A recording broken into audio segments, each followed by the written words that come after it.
Hello everyone, welcome to official YouTube channel of Bansal Academy platform.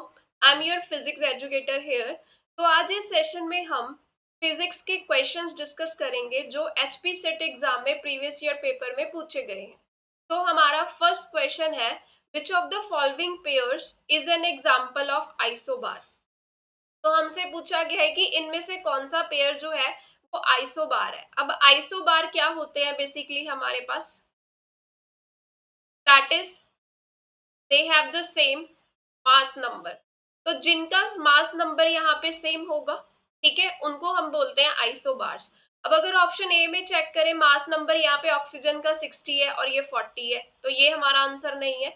Option B is nitrogen 13 और nitrogen 14, ए तो different है यहाँ पे, option B भी नहीं आएगा।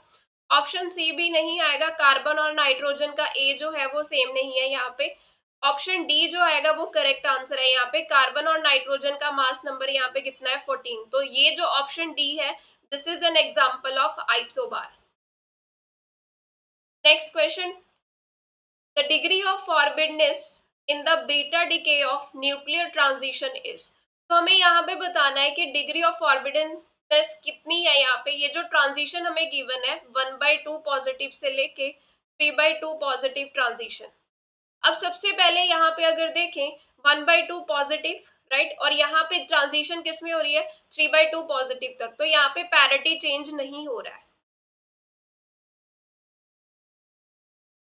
अब जो पैरिटी चेंज है वो कब नहीं मिलता है हमें, एक तो हमारे पास होती है अलाउड बीटा डिके, जिसके कॉरेस्पॉन्डिंग हमारा एल जो है वो 0 होता है, और इसमें भी पैरिटी चेंज नहीं होगा, नो चेंज इन पैरिटी। और सेकेंडली, अगर ये सेकेंड फॉरबिडन ट्रांजिशन होती है उसमें भी हमारे पास जो पैरिटी चेंज है वो नहीं मिलता, जिसके लिए एल की वैल्यू क्या होती है 2 होती है, ठीक है, और इसमें भी हमारा जो पैरिटी चेंज है वो नहीं होता। तो मतलब ये जो ट्रांजिशन गिवन है या तो ये अलाउड ट्रांजिशन हो सकती है या फिर सेकेंड फॉरबिडन ट्रांजिशन हो सकती है। तो ऑप्शन बी भी नहीं आएगा, ऑप्शन डी भी नहीं आएगा, ठीक है। अब यहाँ पे इस ट्रांजिशन में देखते हैं कितना एंगुलर मोमेंटम चेंज हुआ है यहाँ पे। तो डेल्टा आई की वैल्यू अगर चेक करें वो क्या आएगी 3/2 -1/2। कितना चेंज मिला यहाँ पे, दैट इज 1। और अगर अलाउड बीटा डिके ट्रांजिशन की बात करें, यहाँ पे हमारे पास दो रूल्स होते हैं, एक फर्मी रूल होता है, एक हमारे पास गैमो टेलर रूल होता है, ठीक है। तो डेल्टा आई की वैल्यू +1 गैमो टेलर रूल के अकॉर्डिंग, तो डेल्टा आई है उसमें चेंज कितना हो सकता है 0 ± 1। अब हमें यहाँ पे इस ट्रांजिशन में डेल्टा आई जो है 1 मिल रहा है, राइट, तो 1 यहाँ पे प्रेजेंट है गैमो टेलर रूल में। और ये जो रूल होता है ये कब होता है, अलाउड ट्रांजिशन के लिए होता है। तो ये जो रिएक्शन हमें यहाँ पे, ये जो ट्रांजिशन गिवन है ये क्या है, अलाउड ट्रांजिशन है। और ये जो ट्रांजिशन है ये अलाउड किसके थ्रू है, गैमो टेलर के थ्रू ये जो रिएक्शन है वो यहाँ पे अलाउड है। तो ऑप्शन ए आना चाहिए इसका करेक्ट आंसर, तो सी भी नहीं आएगा इसका। नेक्स्ट क्वेश्चन है हमारे पास, consider the following statements about compound nucleus reaction mechanism. तो ये हमें यहाँ पे 4 स्टेटमेंट्स दी गई है कंपाउंड न्यूक्लियस रिएक्शन मैकेनिज्म के कॉरेस्पॉन्डिंग। फर्स्ट स्टेटमेंट है cross section depend on the compound nucleus only, not the way it is form. Second statement है angular distribution of evaporated particle is isotropic. Third है हमारे पास reaction time is of order of 10⁻⁻20 to 10⁻21 second. और last statement है cross section is independent of energy of compound nucleus. तो हमें यहाँ पे चूज करना है कि कौन सी जो स्टेटमेंट्स है वो ट्रू है, राइट। तो सबसे पहले अगर फर्स्ट स्टेटमेंट की बात करें कि यहाँ पे जो क्रॉस सेक्शन होता है वो सिर्फ कंपाउंड न्यूक्लियस के ऊपर डिपेंड करता है, not the way it is form, तो ये जो स्टेटमेंट है ये करेक्ट है कि जो क्रॉस सेक्शन है ये इस पे डिपेंड नहीं करता कि किस तरीके से कंपाउंड न्यूक्लियस बना है, ठीक है। तो ऑप्शन जो ये जो स्टेटमेंट 1 है वो ट्रू है। अगर स्टेटमेंट 1 ट्रू है तो 1 तो सभी ऑप्शन में आ रही है। सेकेंड स्टेटमेंट देख लेते हैं, angular distribution of evaporated particle is isotropic, तो ये स्टेटमेंट भी ट्रू होती है। तो फर्स्ट और सेकेंड ऑप्शन जो है वो ट्रू है, तो यहाँ पे जो सी और डी है वो ऑप्शन गलत हो गए, क्योंकि इन दोनों में सेकेंड स्टेटमेंट तो प्रेजेंट नहीं है। अब थर्ड स्टेटमेंट की अगर बात करें, रिएक्शन टाइम का ऑर्डर जो है यहाँ पे जो मेंशन है वो गलत है, क्योंकि यहाँ पे जो रिएक्शन टाइम का ऑर्डर है 10⁻⁻16 से 10⁻⁻14 ऑर्डर का होता है, तो ये थर्ड स्टेटमेंट तो गलत है यहाँ पे, तो ए ऑप्शन भी नहीं आएगा, तो ऑप्शन बी आएगा इसका करेक्ट आंसर, की जो फर्स्ट और सेकंड स्टेटमेंट है सिर्फ वही करेक्ट है यहाँ पे। नेक्स्ट क्वेश्चन है हमारे पास, emitted gamma ray from a nucleus of mass m carries energy E gamma, the corresponding nuclear recoil energy is given by। तो यहाँ पे हमें क्वेश्चन में गिवन है कि एक न्यूक्लियस है जिसका मास क्या है m है, उससे क्या हो रही है, गामा रे अमिट हो रही है, और इस गामा रे की एनर्जी क्या है, ई गामा है। अब जब गामा रे अमिट हो रही है तो यहाँ पे एक रिक्वायल न्यूक्लियस होगा, ठीक है। तो इन्होंने बोला है कि जो न्यूक्लियस है यहाँ पे प्रोडक्ट में जो हमें न्यूक्लियस मिलेगा उसकी जो एनर्जी है, रिक्वायर्ड एनर्जी, उसकी एनर्जी हमसे पूछी गई है, ठीक है। अब इस न्यूक्लियस की एनर्जी अगर हमें को निकालनी है, रिक्वायर्ड न्यूक्लियस की, मैं ER लिख रही हूँ, तो एनर्जी किसके इक्वल होगी, दैट इज इसका जो मोमेंटम होगा अपॉन 2m, काइनेटिक एनर्जी, ठीक है, p² अपॉन 2m होती है। अब अगर यहाँ पे मैं इस रिएक्शन में मोमेंटम कंजर्वेशन यहाँ पे अप्लाई करूं, मोमेंटम कंजर्वेशन से क्या आएगा, जो न्यूक्लियस यहाँ पे है जिससे गामा रे एमिट हो रही है वो रेस्ट पे है, ठीक है, और गामा रे का मोमेंटम, गामा रे फोटोन का मोमेंटम कितना है, पी गामा, और जो न्यूक्लियस है जो रिक्वायर्ड जिसकी एनर्जी निकालनी है उसका मोमेंटम ले लेते हैं PR। अब यहाँ से क्या पता चला कि हमारा जो मोमेंटम यहाँ पे कंजर्व तभी होगा जब गामा रे फोटोन और ये जो न्यूक्लियस है ये ऑपोजिट डायरेक्शन में मूव करेंगे, तभी तो इनके जो मोमेंटम है यहाँ पे इक्वल बनेंगे, ठीक है।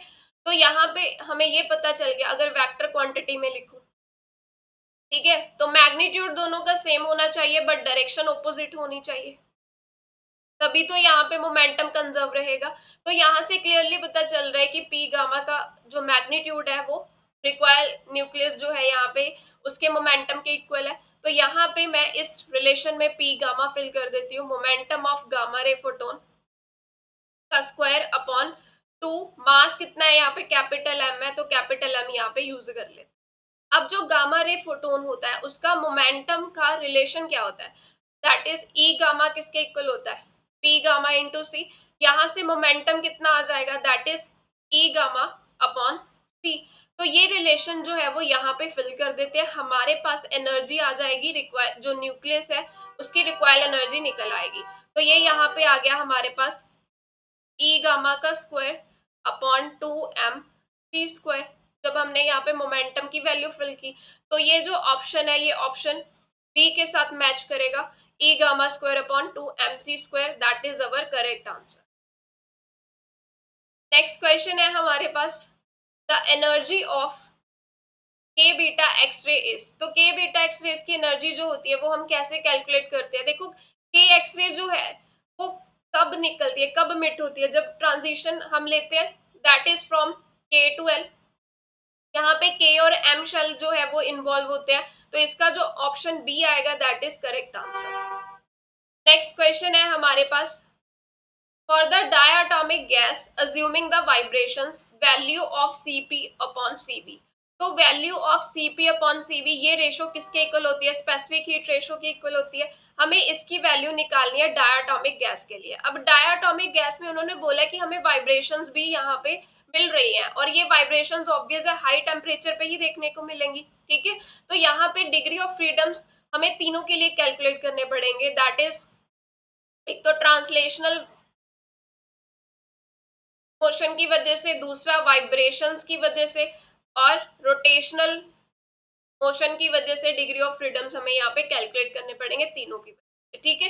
तो यहाँ पे जो स्पेसिफिक हीट रेशो होती है बेसिकली वो क्या होती है, 1+2/f। अगर हमें डिग्री ऑफ फ्रीडम्स पता चल गई, यहाँ पे हम डिग्री ऑफ फ्रीडम्स फिल कर देंगे, हमें स्पेसिफिक हीट रेशो की वैल्यू पता चल जाए, राइट। अब डायाटॉमिक है, ठीक है। तो यहाँ पे इसके डिग्री ऑफ फ्रीडम्स कितने बनेंगे, देखो ट्रांसलेशनल मोशन की वजह से डिग्री ऑफ फ्रीडम्स कितने आएंगे, 3, क्योंकि तीनों डायरेक्शन में ये ट्रांसलेशन मोशन कर सकता है। अगर इस तरफ एक्स एक्सिस है, वाई एक्सिस है, जेड एक्सिस है, तीनों डायरेक्शन में ट्रांसलेशन मोशन है। अगर रोटेशनल मोशन की बात करें तो ये इस एक्सिस के अबाउट रोटेट नहीं करेगा ना, जैसे मान लो ये जो डायटोमिक मॉलिक्यूल है ये ऐसे बड़ा है, तो ये एक्स डायरेक्शन के अबाउट रोटेट नहीं कर पाएगा, ये परपेंडिकुलर डायरेक्शन के अबाउट रोटेट कर पाएगा, तो वहां से रोटेशनल डिग्री ऑफ फ्रीडम्स आएंगे, यानी कि एक वाई एक्सिस के अबाउट रोटेशन पॉसिबल है, एक जेड एक्सिस के अबाउट रोटेशनल पॉसिबल है, तो 2 degree of freedoms rotational motion की वजह से आ गए। अब जब हमने टेम्परेचर इंक्रीज कर दिया तो ऑब्वियस है इनमें वाइब्रेशनल मोशन मिलेगा, ठीक है, एटम्स का। तो वाइब्रेशनल मोशन में यहाँ पे एक तो इसका कंट्रीब्यूशन आएगा डिग्री ऑफ फ्रीडम्स, एक इस एटम का आएगा, तो वाइब्रेशनल डिग्री ऑफ फ्रीडम्स कितने आ गए, 2। तो टोटल डिग्री ऑफ फ्रीडम्स यहाँ पे कितने मिल गए हमारे पास, 7। अब हम यहाँ पे स्पेसिफिक हीट रेशियो निकाल लेते हैं, दैट इज इक्वल टू 1 + 2/7। इसको सॉल्व कर लेते हैं, तो 7 + 2 9/7, और इसको जब हम डिवाइड करेंगे ये रिजल्ट आएगा अप्रोक्सीमेट 1.29, तो ऑप्शन सी आएगा यहाँ पे करेक्ट आंसर।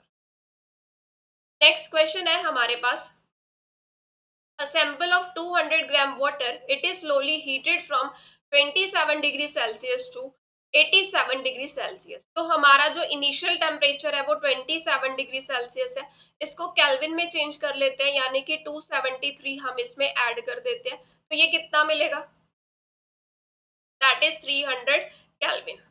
और हमने इस टेम्परेचर से कहां तक हीट किया, दैट इज फाइनल टेम्परेचर हमारे पास है 87 डिग्री सेल्सियस, तो इसको भी केल्विन में चेंज किया, 273 हमने इसमें ऐड किए, तो फाइनल टेम्परेचर कितना मिला हमें यहाँ पे, 360 degree Celsius, sorry Kelvin, 360 Kelvin, right. Mass हमें गिवन है सैंपल का 200 ग्राम, इसको किलोग्राम में चेंज कर लेते हैं, ये मिलेगा, ये हमारे पास मास गिवन है।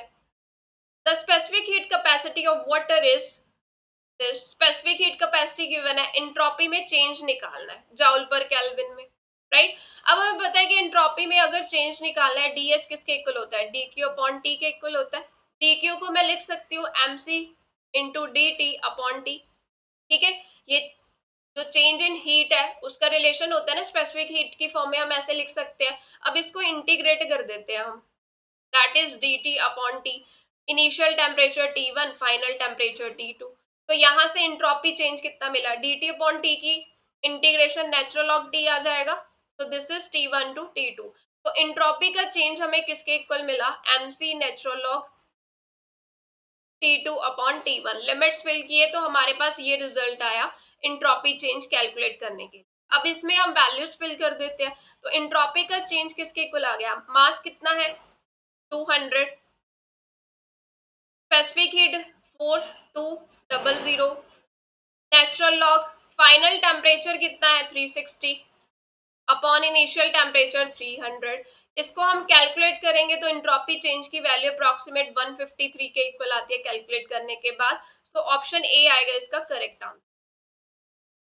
नेक्स्ट है हमारे पास question, which of following is not a gas filled detector, इनमें से कौन सा गैस फिल्ड डिटेक्टर नहीं है, तो इसका ऑप्शन डी आएगा करेक्ट आंसर, क्योंकि सेमीकंडक्टर डिटेक्टर में यहाँ पे हमारे पास कोई गैस प्रेजेंट नहीं होती है, ठीक है, तो ऑप्शन डी आएगा इसका करेक्ट आंसर।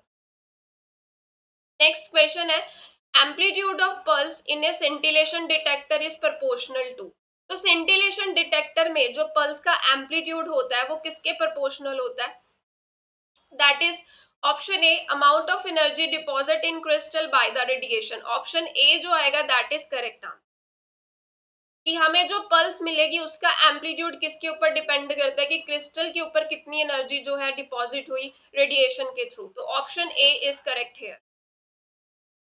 नेक्स्ट क्वेश्चन है, an electron is moving with the kinetic energy of 400 kilo electron volt, group velocity of electron, तो हमें ग्रुप वेलोसिटी निकालनी है, ग्रुप वेलोसिटी का रिलेशन क्या होता है, that is p upon e into C square.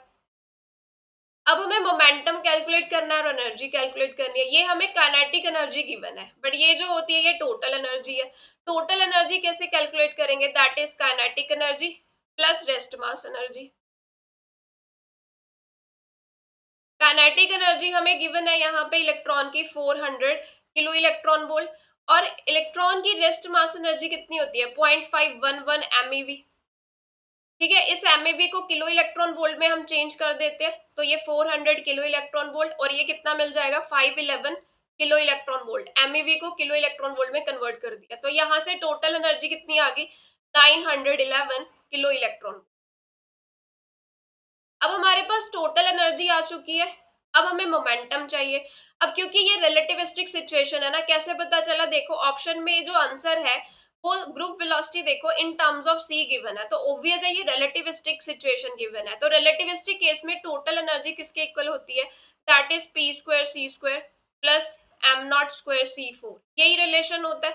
तो यहां से p स्क्वायर c स्क्वायर की वैल्यू निकाल लेते हैं, वो मिलेगी ई स्क्वायर माइनस, इसको मैं लिख सकती हूँ एम नॉट सी स्क्वायर का होल स्क्वायर ना, ये रेस्ट मास एनर्जी का स्क्वायर हो जाएगा ना। यहाँ पे वैल्यूज फिल कर देते हैं हम, ये एनर्जी टोटल कितनी है 911, और रेस्ट मास एनर्जी कितनी है किलो इलेक्ट्रॉन वोल्ट में फिल करेंगे क्योंकि यूनिट्स हमें किलो इलेक्ट्रॉन वोल्ट में ही यूज कर रहे हैं, तो ये 511 का स्क्वायर। तो यहाँ से जब हम ये स्क्वायर रूट ले लेंगे तो एक स्क्वायर रूट कैलकुलेशन करके सब्ट्रैक्शन करके स्क्वायर रूट लेना है, तो ये जो स्क्वायर रूट लेने के बाद वैल्यू आती है ये अप्रोक्सीमेट इतनी वैल्यू बन रही है। अब हम इसका रिजल्ट इस वेलोसिटी के फॉर्मूला में फिल कर देते हैं, यहाँ पे पी सी स्क्वायर है ना, तो ये पी सी इंटू सी लिख सकते हैं अपॉन एनर्जी, तो यहाँ पे ये वैल्यू आ गई 754.18 इंटू सी अपॉन ई, टोटल एनर्जी कितनी है 911 किलो इलेक्ट्रॉन। ठीक है, तो जब हम इसको कैलकुलेट करेंगे तो ये अप्रोक्सीमेट 0.808 अप्रोक्सीमेट रिजल्ट मिलेगा, सो ऑप्शन डी आएगा इसका करेक्ट आंसर। नेक्स्ट क्वेश्चन है हमारे पास, which of following relation is known as Ehrenfest theorem. Ehrenfest theorem जो होती है basically that give us the value of expectation value of momentum and position। ठीक है, तो उनकी फॉर्म में जब हम इक्वेशन लिखते हैं तो वो अनफर्स्ट थ्योरम हम उनको बोलते हैं, तो इसका करेक्ट जो रिलेशन आएगा दैट इज ऑप्शन ए, कि जो हमारा टाइम डेरिवेटिव होता है एक्सपेक्टेशन वैल्यू ऑफ मोमेंटम का, वो किसके इक्वल होता है minus of del of V की expectation value, so this is known as Ehrenfest theorem. Next question है हमारे पास, the probability current density of a particle in the state is. तो यहाँ पे हमें प्रोबेबिलिटी करंट डेंसिटी यानी कि जे की वैल्यू कैलकुलेट करनी। अब यहाँ पे जो स्टेट हमें गिवन है उसको अगर हम जरा ध्यान से देखें, A sine K X T की power iota H cut A square by 2 है। ये जो स्टेट की फॉर्म गिवन है ये बेसिकली स्टैंडिंग वेव को रिप्रेजेंट करने के लिए हम ऐसा लिखते हैं। ठीक है, स्टैंडिंग वेव के लिए जब हम वेव फंक्शन लिखते हैं ना, स्टैंडिंग वेव का वेव फंक्शन कुछ ऐसा फॉर्म का होता है, राइट। तो ये जो है स्टैंडिंग वेव को रिप्रेजेंट कर रही है। ठीक है, तो स्टैंडिंग वेव के कॉरेस्पॉन्डिंग जो करंट डेंसिटी होती है वो क्या होती है, जीरो होती है, क्योंकि ये वेव नहीं होती, इसकी वेलोसिटी क्या होगी, जीरो होगी। करंट डेंसिटी क्या होता है, रो इनटू वी। अब इसकी अगर स्पीड ही जीरो है तो ये क्या आएगा, करंट डेंसिटी जीरो बन जाएगी, तो ऑप्शन डी आएगा इसका करेक्ट आंसर। अदरवाइज दूसरा हम कैसे निकाल सकते हैं, हमारे पास करंट डेंसिटी का रिलेशन होता है H cut over 2 iota M psi conjugate curl psi by curl X minus psi curl by curl X of psi conjugate. इसमें वैल्यूज फिल कर सकते हैं, यहाँ पे साई कंजुगेट फिल करेंगे, derivative of wave function, then ये psi और derivative of psi conjugate, जब ये कैलकुलेशन करेंगे तब भी हमें रिजल्ट जो है वो जीरो ही मिलेगा, कैलकुलेट कर सकते हैं हम इस फॉर्मूला से, तो ऑप्शन डी आएगा इसका करेक्ट आंसर। नेक्स्ट क्वेश्चन है हमारे पास, the creation operator for one dimensional linear harmonic oscillator is defined as. अब जो क्रिएटर ऑपरेटर होता है हम हार्मोनिक ऑसिलेटर में इसको यूज करते हैं, यानी कि राइजिंग ऑपरेटर को, जिसको हम ए डैगर से रिप्रेजेंट करते हैं। तो इसका जो हमारे पास डायरेक्ट फॉर्मूला होता है वो हमें यहाँ पे ध्यान में रखना है, ऑप्शन सी जो है that is correct answer, minus eta P X plus M omega X cap upon under root 2 M H cut omega, तो ऑप्शन सी आएगा इसका करेक्ट आंसर। नेक्स्ट क्वेश्चन है हमारे पास, a mass of 3.6 gram is fully converted into energy, electrical energy kilowatt hour equivalent to this energy will be. तो हमें energy पूछी गई है किलोवाट आवर में, निकाल लेते हैं। तो एनर्जी किसके इक्वल होती है एम सी स्क्वायर, मास कितना है यहाँ पे 3.6 ग्राम को किलोग्राम में चेंज कर दिया, सी की वैल्यू फिल की 3 × 10⁸ का स्क्वायर, तो ये कितना मिला 3.6, 3 का स्क्वायर किया 9 और ये 10, 8 स्क्वायर किया ये 16 माइनस 3, ये कितना मिलेगा 9 6 54, 9 3 27 plus 5 32, 32.4 into 10 raise to power 13 energy मिल गई, ये जूल में आई है। अब हमें इसको किलोवाट आवर में कन्वर्ट करना है। हमें पता है कि 1 किलोवाट आवर किसके इक्वल होता है 3.6 into 10 raise to power 6 joule. ठीक है, तो हम ये कन्वर्जन यहाँ पे यूज कर लेते हैं। तो जूल को कन्वर्ट करना है किलोवाट आवर में, तो हम इसको डिवाइड कर देंगे 32.4 10 raise to power 13 upon 3.6 into 10 raise to power 6। अब 36 इंटू 9 होता है, ठीक है, डेसिमल हटाया तो कैंसिल हो जाएगा 10, तो ये यहाँ पे 9 आ गया। तो एनर्जी हमें क्या मिली 9 इंटू 10 रेज़ टू पावर, ये 13 माइनस 6 7 हो जाएगा, तो 9 into 10 raise to power 7 kilowatt hour. Option D is correct answer. Next question है हमारे पास, the value of Stefan Boltzmann constant is. Stefan Boltzmann constant जो है उसकी वैल्यू जो होती है option B that is correct answer. ये वैल्यू हमें डायरेक्ट जो है वो याद रखनी है। स्टीफन बोल्ट्जमैन कांस्टेंट हम कहाँ पे यूज करते हैं, जैसे ब्लैक बॉडी रेडिएशन का कंसेप्ट होता है वहां पे हम लॉस पढ़ते हैं, वहां पे यूज होता है, तो ऑप्शन बी आएगा यहाँ पे करेक्ट आंसर।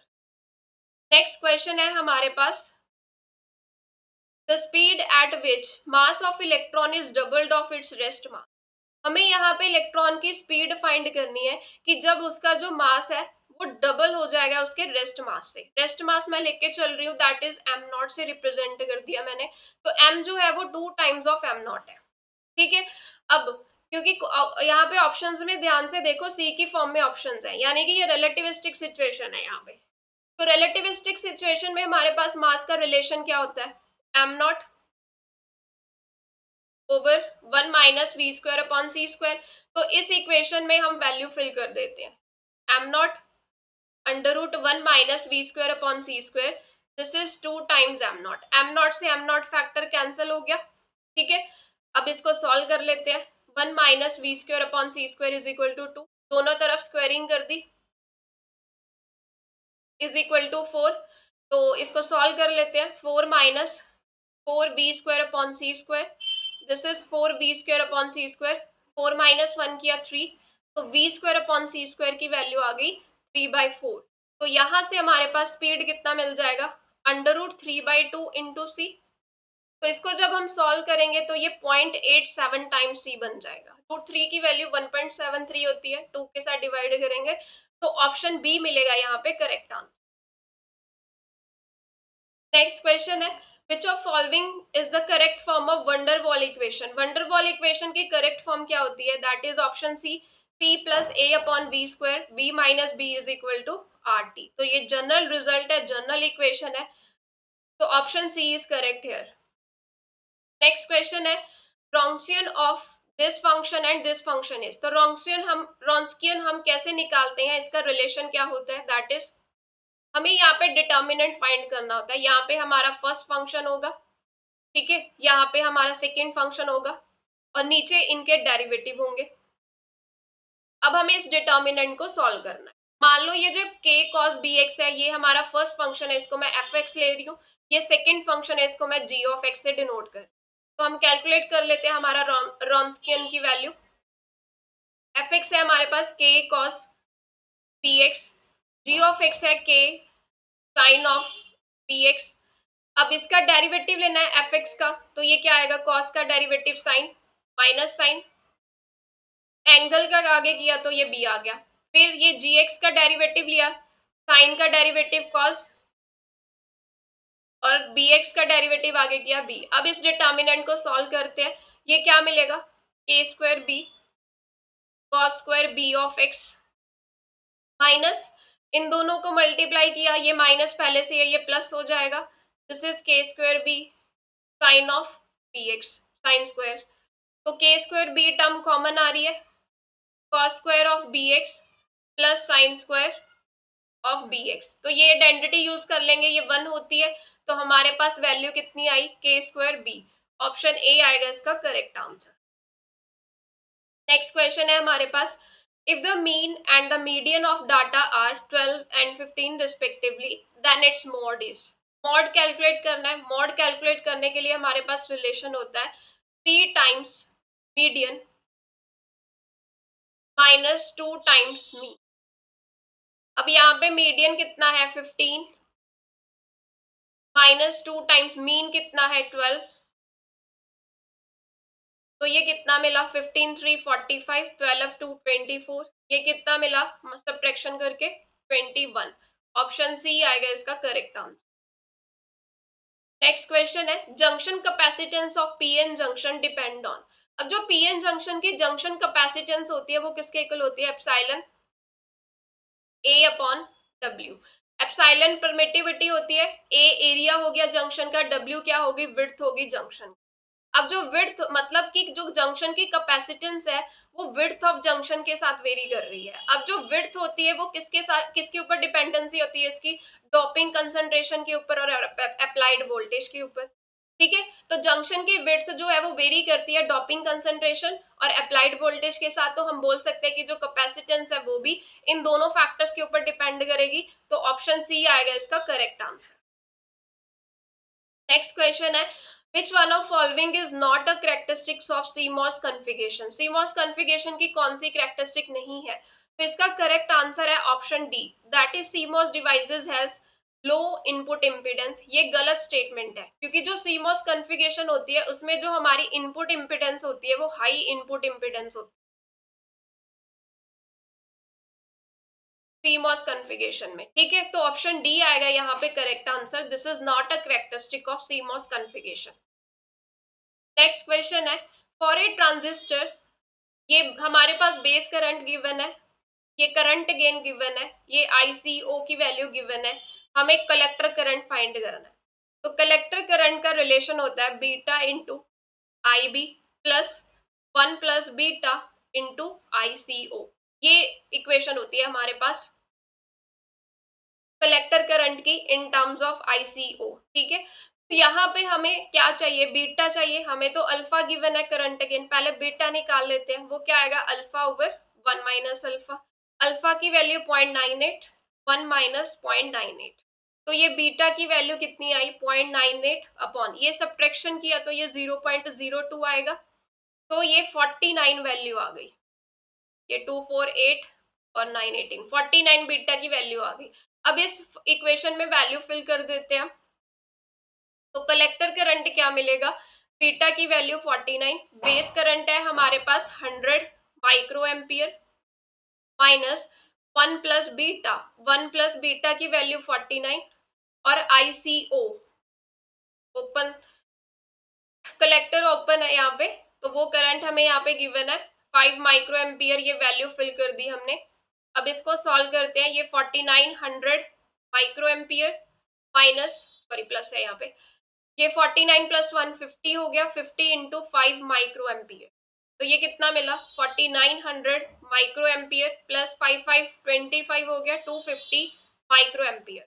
तो इसको ऐड करते हैं, दिस इज 250, तो ये 0515, तो ये हमें मिला 5150 माइक्रो एम्पियर।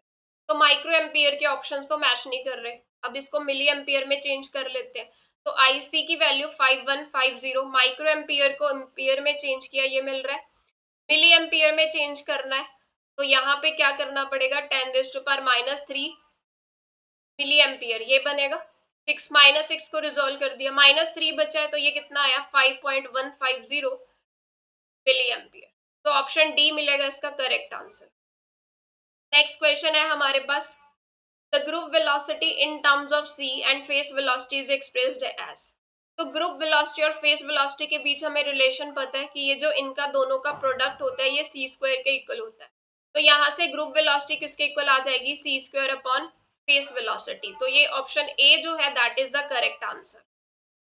नेक्स्ट क्वेश्चन है हमारे पास the wave function of an electron in the hydrogen like atom. Hydrogen like atom में हमारे पास यहाँ पे वेव फंक्शन गिवन है Ce⁻⁻r अपॉन ए। नॉर्मलाइजेशन कांस्टेंट c की वैल्यू निकालनी है। अब नॉर्मलाइजेशन कंडीशन यहाँ पे यूज करेंगे, तो नॉर्मलाइजेशन कंडीशन हमारे पास क्या होती है कि यहाँ पे हम क्या करते हैं इंटीग्रेशन करते हैं psi conjugate psi D tau that is equal to 1। Right. अब क्योंकि हाइड्रोजन लाइक एटम है तो यहाँ पे हम साई कंजुगेट अगर लिखना चाहें तो क्या आएगा, आर का फंक्शन है ये, तो ये सी कंजुगेट ई की पावर माइनस आर अपॉन ए, ये वैल्यू यहाँ पे फिल कर दी, सी कंजुगेट ई की power minus R upon A, wave function की वैल्यू यहाँ पे फिल कर दी, दैट इज सी ई की power minus R upon A. Volume element क्या होगा, हाइड्रोजन लाइक एटम है, सफेरिकल सिमेट्री यूज कर लेते हैं, सफेरिकल सिमेट्री में वॉल्यूम एलिमेंट हमारे पास क्या होता है, R square sine theta D R D theta D phi, यही होता है। ठीक है, तो यहाँ पे फिल कर देते हैं R square sine theta D phi D R, right. तीन इंटीग्रेशन आएंगी, तो आर के लिए लिमिट जाएगी 0 टू कैपिटल आर, ठीक है। उसके बाद थीटा की लिमिट जाएगी 0 टू पाई और फाई की लिमिट जाएगी 0 टू। अब अगर यहाँ पे हम ध्यान से देखें, मेरे पास ये तीन इंटीग्रेशन हैं, तो सी मॉड स्क्वायर में बाहर ले लू, ई की power minus two R upon A R square sine theta D phi D R is equal to 1। अब इसको इंटीग्रेट कर लेते हैं। जनरली देखो ये जो इंटीग्रेशन है 0 to pi sine theta D theta, इसकी वैल्यू क्या आएगी, साइन की इंटीग्रेशन माइनस कॉस होती है, लिमिट्स 0 टू पाई फिल कर देते हैं, ये हम डायरेक्ट याद भी कर सकते हैं। ठीक है, सो this is cos pi minus cos zero, cos pi क्या होता है minus one, cos zero one, तो ये माइनस माइनस प्लस हो जाएगा, 2 आएगा इसका आंसर। और integration 0 to 2 pi D phi है, क्योंकि फाई वाली और कोई टर्म ही नहीं है, तो सीधा इंटीग्रेशन का रिजल्ट क्या आया 2 पाई। तो हम ये रिजल्ट सीधा याद भी कर सकते हैं कि 0 to 2 pi D phi integration 0 to pi sine theta D theta, इसका रिजल्ट क्या बन गया 4 पाई, सीधा ये हम डायरेक्ट याद भी रख सकते हैं। तो यहाँ पे क्या मिला, C mod square integration 0 to R, ठीक है, सॉरी 0 टू इन्फिनिटी आएगा, क्योंकि आर की लिमिट यहाँ पे 0 टू इन्फिनिटी होती है ना, ओरिजिन से लेके इन्फिनिट तक जा सकती है आर की वैल्यू, डिस्टेंस की वैल्यू। तो ये 0 टू इन्फिनिटी इंटीग्रेशन की लिमिट बच गई सिर्फ आर स्क्वायर ई की power minus two R by A, और यहाँ पे बचा 4 pi R square D R is equal to 1, तो 4 पाई बाहर ले लिया, C mod square integration 0 to infinity R square E की power minus two R by A D R is equal to 1। अब इस इंटीग्रेशन को कैसे सॉल्व करेंगे, हमारे पास जो होता है that is the standard result, हमें यहाँ पे याद रखना है।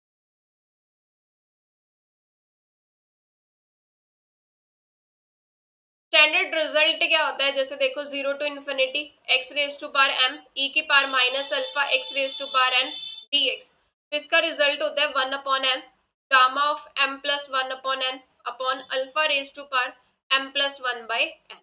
ठीक है, तो इस स्टैंडर्ड रिजल्ट को इस इंटीग्रेशन से कंपेयर करें तो m यहाँ पे x की जगह क्या है r है, ठीक है, तो m की वैल्यू यहाँ पे 2 है, n की वैल्यू क्या है यहाँ पे एक्सपोनेंशियल में x की पावर क्या है यहाँ पे n, तो r की पावर यहाँ पे 1 है, अल्फा यहाँ पे क्या है हमारे पास, दिस इज जो x का कोफिशिएंट एक्सपोनेंशियल की पावर में, दैट इज 2 बाई a।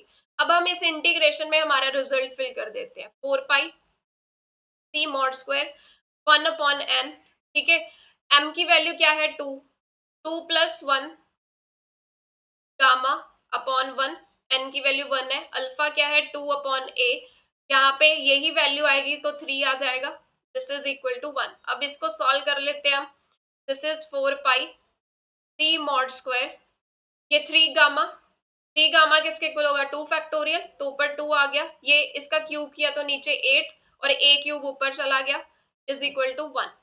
ठीक है, तो ये 4 8 2 से 2 कैंसिल, बचा क्या है यहाँ पे C mod square pi A cube is equal to 1, तो यहाँ से c की वैल्यू क्या आएगी 1 upon under root pi A cube, तो ये हमारे पास नॉर्मलाइजेशन कांस्टेंट की वैल्यू आ, तो ऑप्शन ए बन रहा है इसका करेक्ट आंसर। नेक्स्ट क्वेश्चन है हमारे पास, identify the correct statement for j equal to 4, तो j इक्वल टू 4 के लिए कौन सी करेक्ट स्टेटमेंट है वो बतानी है। j पॉजिटिव और j नेगेटिव की बात की गई है, j पॉजिटिव जो होता है उसका ये क्या है हमारा राइजिंग ऑपरेटर है एक तरह से, ठीक है, और j नेगेटिव ऑपरेटर होता है हमारे पास, राइट। इनके जो आइगन वैल्यूज होती है जब ये किसी कैट के ऊपर ऑपरेट करते हैं, अगर हम उनको देखें तो वो क्या आते हैं रिजल्ट देखो, तो j पॉजिटिव है, जब वो j mj कैट के ऊपर ऑपरेट करते हैं तो आइगन वैल्यू होती है J into J plus one minus M J into M J plus one. अब ये जे पॉजिटिव है तो ये m की वैल्यू एक फैक्टर से इंक्रीज कर दे। जे नेगेटिव में क्या होता है, जब ये जे एम जे कैट के ऊपर ऑपरेट करता है, इसकी आइगन वैल्यू होती है J into J plus one minus M J into M J minus one. और क्योंकि ये जे नेगेटिव है तो ये m की वैल्यू एक फैक्टर से रिड्यूस कर दे। अब हम इसमें वैल्यू फिल करते हैं। हमें क्वेश्चन में j की वैल्यू क्या गिवन है 4। अगर ऑप्शन को ध्यान से देखें तो यहाँ पे j और माइनस j है कैट, ठीक है। और यहाँ पे कैट क्या है, जे जे माइनस वन, ये है जे जे माइनस टू और ये है जे इंटू जे, राइट। तो अब मैं यहाँ पे j की वैल्यू लिख लेती हूँ 4 है। क्वेश्चन में j की वैल्यू 4 है तो mj की वैल्यू माइनस j से j लाई करेगी, यानी कि -4 -3 -2 -1 0 1 2 3 4। अब अगर मैं mj की वैल्यू 4 ले लूं, मतलब जितना j है उतना ही mj है, तो j पॉजिटिव की वैल्यू क्या आएगी, दिस इज j, j की वैल्यू 4 है, mj की वैल्यू भी 4 ली है तो mj को मैं j लिख सकती हूँ, ठीक है। तो इसमें वैल्यू फिल कर देते हैं, तो ये क्या आएगा j into J plus one. ये मैं फर्स्ट केस लेके चल रही हूँ कि mj की वैल्यू मैंने 4 ली है, ठीक है। तो दिस इज, क्योंकि j भी 4 है, दोनों इक्वल है, तो मैं mj की जगह j फिल कर दूं, j plus one, this is j mj plus one. तो ये दोनों टर्म्स तो जीरो हो जाएंगी, तो ये सॉल्व करके जीरो आ गया, यानी कि j पॉजिटिव जब j और j कैट के ऊपर ऑपरेट कर रहा है तो हमें रिजल्ट क्या मिल रहा है, जीरो मिल रहा है। इसी तरह से अगर मैं mj की वैल्यू -4 ले लूं, यानी कि j 4 है, mj की वैल्यू -4 है, तो j नेगेटिव ऑपरेटर जब ऑपरेट करेगा j के ऊपर, mj की वैल्यू -4 है तो मैं इसको -j ले सकती हूँ, ठीक है। तो इसको मैं इस इक्वेशन में फिल अगर करूं तो क्या मिलेगा, j j plus one, mj किसके इक्वल है, -j के इक्वल है, तो यहाँ पे फिल कर देते हैं। यहाँ पे -j फिल किया तो ये +j हो जाएगा और ये -j -1, this is j -j -1 ket. इसको अगर हम ध्यान से देखें तो क्या मिल रहा है, ये j into J plus one, मैं ब्रैकेट से माइनस साइन कॉमन ले लूं तो ये माइनस आएगा, j j प्लस वन, तो ये दोनों टर्म सेम ही है, j into J plus one, j into J plus one, तो ये जीरो मिलेगा। या फिर इसमें कंफ्यूजन हो रही है तो हम वैल्यूज भी फिल कर सकते हैं। इस इक्वेशन में j की वैल्यू 4, mj की वैल्यू -4 फिल कर देंगे। इस इक्वेशन में j की वैल्यू 4, mj की वैल्यू 4 फिल कर देंगे, ठीक है। तो ये जो रिजल्ट मिल रहा है ये किसके साथ मैच कर रहा है, ऑप्शन डी के साथ, यानी कि J पॉजिटिव जब J कैट के ऊपर ऑपरेट कर रहा है, यानी कि J की वैल्यू 4 है, mj की वैल्यू भी 4 ली है, तभी इसको mj को j लिख दिया, तो रिजल्ट जीरो मिला। इसी तरह से J नेगेटिव जब ऑपरेट कर रहा है J माइनस J के ऊपर, तो रिजल्ट जीरो मिला। नेक्स्ट क्वेश्चन है हमारे पास, ground state spin of even even even Z and even N nuclei. तो ग्राउंड स्टेट स्पिन जो होती है इवन इवन न्यूक्लियाई की, जब आपका जेड भी इवन है, इवन ही न्यूट्रॉन नंबर है, तो उसकी ग्राउंड स्टेट स्पिन होती है जीरो। ऑप्शन ए आएगा इसका करेक्ट आंसर। नेक्स्ट क्वेश्चन है, according to single particle shell model ground state spin of this. हमें इसके लिए ग्राउंड स्टेट स्पिन जो है वो फाइंड करनी है। तो नंबर ऑफ प्रोटॉन्स कितने हैं इसमें 16, नंबर ऑफ न्यूट्रॉन्स कितने आएंगे 33 माइनस 16 किया तो कितना आया 17। अब यहाँ पे अनपेयर्ड न्यूक्लियन कौन सा है, न्यूट्रॉन, हमें न्यूट्रॉन को शेल में फिल कर देना है, ठीक है। क्योंकि प्रोटॉन तो पेयर्ड है तो इनको फिल नहीं करेंगे, जो अनपेयर्ड होते हैं न्यूक्लियन उनको फिल करते हैं, तो हम अपने शेल में इसको फिल कर देते हैं। 1s half, 1p 3/2, 1p half, then 1d 5/2, 2s half, 1d 3/2, यही सीरीज होती है ना हमारे पास, ठीक है। अब इसमें हम फिल करके देखते हैं, हमें तो 17 न्यूट्रॉन्स फिल करने हैं, तो इसमें कितने जाएंगे 2, इसमें जाएंगे 4, इसमें जाएंगे 2, ये कितने हो गए यहाँ तक 8 न्यूट्रॉन्स हमने फिल कर दिए, पीछे 9 बच गए अब, ठीक है। इसमें जाएंगे 6, इसमें जाएंगे 2, तो ये 8 और फिल हो गए, 6 + 2 8, 8 यहाँ तक थे, 16 फिल हो गए, 17 है, तो लास्ट न्यूट्रॉन यहाँ पे जा रहा है 1d 3/2 में। तो हमारा जो अनपेयर्ड न्यूट्रॉन है लास्ट वाला वो किस शेल में जा रहा है 1d 3/2 में, राइट। अब यहाँ पे हमारी जो स्पिन है वो कितनी आएगी, देखो ये जो J की वैल्यू है वो कितनी है यहाँ पे दैट इज 3/2। तो इसकी जो स्पिन आ रही है वो कितनी आ रही है, 3/2 आ रही है। अगर पैरिटी पूछी जाए तो डी में जा रहा है लास्ट अनपेयर्ड न्यूट्रॉन, तो डी के कॉरेस्पॉन्डिंग एल कितना होता है, 2। और पैरिटी हम कैसे निकालते हैं, -1 की पावर एल, तो ये -1 की पावर 2 कितना हो जाएगा, +1। तो पॉजिटिव पैरिटी मिल रही है। बट हमें स्पिन पूछा है, तो स्पिन कितनी आ गई, 3/2। ऑप्शन बी आएगा इसका आंसर। नेक्स्ट क्वेश्चन है, magnitude of angular momentum due two electron spin is, electron spin की वजह से एंगुलर मोमेंटम की वैल्यू जो है वो पूछी गई है। तो इसका जो मैग्नीट्यूड होता है स्पिन एंगुलर मोमेंटम का, वो हमारे पास क्या होता है, s × s+1 h कट। अब इलेक्ट्रॉन स्पिन है, इलेक्ट्रॉन की बात की गई, उसकी स्पिन कितनी होती है, हाफ। तो यहाँ पे इसका मैग्नीट्यूड निकाल लेते हैं स्पिन एंगुलर मोमेंटम का, 1/2, 1/2 + 1 h कट। तो this will be √ 1/2 × 3/2 h cut, और ये कितना मिलेगा, √3/2 h कट। तो ऑप्शन बी आएगा इसका करेक्ट आंसर। नेक्स्ट क्वेश्चन है, possible values of total angular momentum quantum number j under LS coupling. तो हमें एलएस कपलिंग के थ्रू यहाँ पे j की वैल्यू पूछी गई है। हमारे पास 2 एटॉमिक इलेक्ट्रॉन्स है, उनके लिए ऑर्बिटल क्वांटम नंबर की वैल्यू गिवन। तो लेट्स फाइंड आउट। तो फर्स्ट इलेक्ट्रॉन के लिए ऑर्बिटल क्वांटम नंबर 1 है, सेकंड के लिए कितना है, 2। तो टोटल ऑर्बिटल एंगुलर मोमेंटम की वैल्यू जो है वो निकाल लेते हैं, दैट इज L1 - L2 से लेके L1 + L2 के बीच में होती है ये वैल्यू। तो यहाँ पे टोटल एंगुलर मोमेंटम की वैल्यू कितनी आ गई, L1 - L2 किया तो 1 मिलेगा, और L1 + L2 किया तो 3 मिलेगा। तो 1 से लेके 3 तक वैल्यू आ रही है टोटल ऑर्बिटल एंगुलर मोमेंटम की।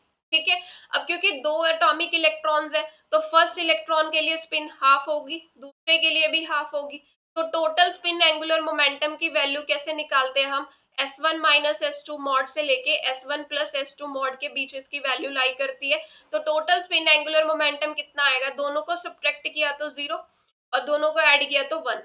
तो हमने total orbital angular momentum calculate कर लिया, total spin angular momentum calculate कर लिया। अब जे की वैल्यू निकालते हैं।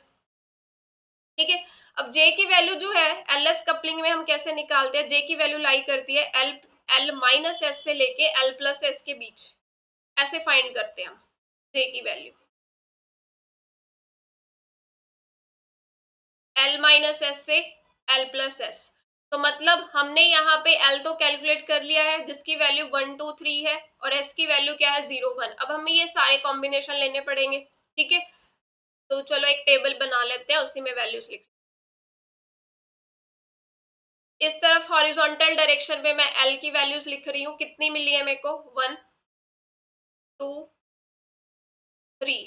ठीक है, और यहाँ पे मैं S की वैल्यू लिख रही हूँ, ये S 0 के लिए, ये S = 1 के लिए।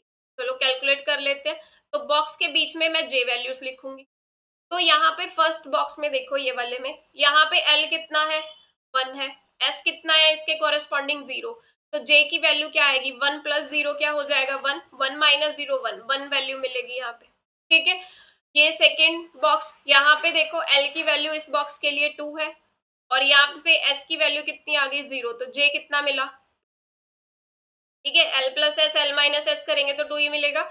यहाँ पे L की वैल्यू 3 है इस बॉक्स में, और S की वैल्यू इस बॉक्स में कितनी है, 0। तो J कितना मिला, 3। ठीक है, अब इसी तरह से नीचे वाले बॉक्सेस भी कंप्लीट कर लेते हैं। ये फर्स्ट बॉक्स के कॉरेस्पॉन्डिंग L 1 है, और S कितना मिल रहा है, 1 मिल रहा है। तो J की वैल्यू क्या आएगी, L - S किया तो 0, L + S किया तो 2। तो 0 से लेके 2 तक वैल्यू 0 1 2।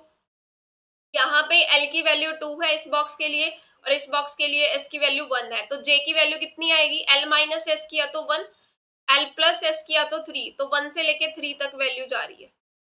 इस बॉक्स में L की वैल्यू 3 है, S की वैल्यू 1 है। तो J की वैल्यू L - S किया तो 2, L + S किया तो 4। तो 2 3 4 वैल्यूज जा रही है। तो यहाँ पे J की वैल्यूज देखो कैसे वेरी कर रही है, दैट इज 0 भी है यहाँ पे कॉम्बिनेशन में, 0 1 2 3 और 4 तक जा रही है। तो ये ऑप्शन जो है कौन सा मैच कर रहा है यहाँ पे हमारा, that is A, 0 1 2 3 4। Next question है हमारे पास, when h cut omega is far greater than kt we assume this, ये हमें रिलेशन यहाँ पे गिवन है, Einstein coefficients A and B these are related as। तो इस कंडीशन के अंदर जो ये आइंस्टीन कोएफिशिएंट्स है ए और बी, ये कैसे रिलेट होते हैं, इनका जो रिलेशन आता है दैट इज ऑप्शन सी। ये हमारे पास करेक्ट आंसर है यहाँ पे। ये डायरेक्ट रिजल्ट हमें यहाँ पे याद रखना है। तो ए अपॉन बी की जो रेशियो है that is equal to H cut omega cube upon pi square C cube.